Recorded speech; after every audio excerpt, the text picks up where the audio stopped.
Bine ați venit la un nou episod de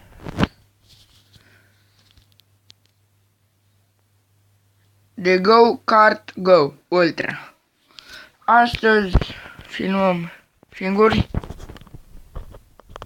Așa. Astăzi încercăm să câștigăm maxim 3-4 curse, că e de azi.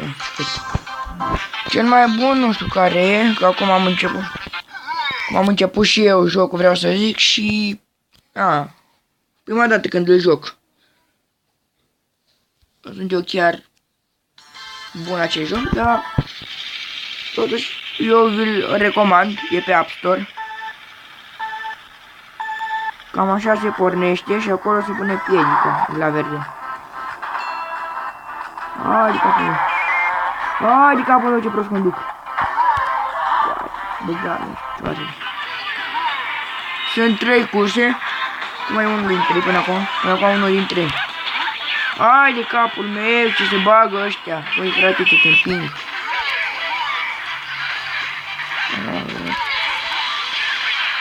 Tira la naiba, hai că l-a pus în roiul ăsta.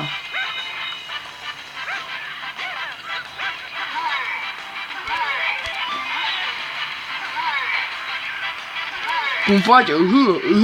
V-ați prins doar.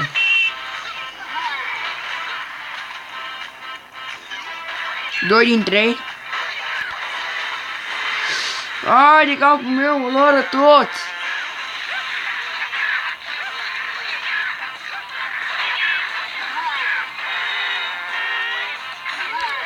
Hai da, mă drec. Băga mi-aș. Ia uite-te, frate!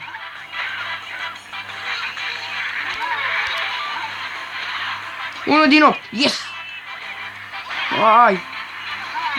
De păsără. Păsără de aici e cel mai bun, vezi, cu rinocerul.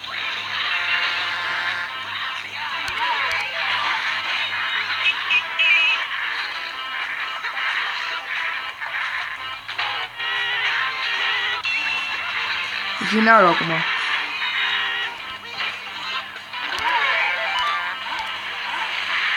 Sunt pe 1!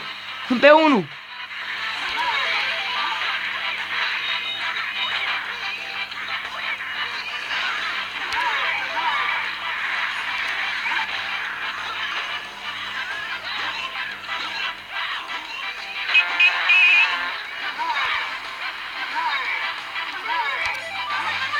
Pe 1! Yes!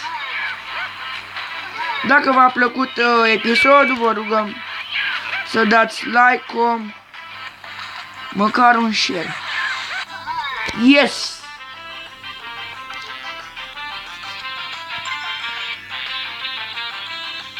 Încheiem episodul cu 2 jocuri.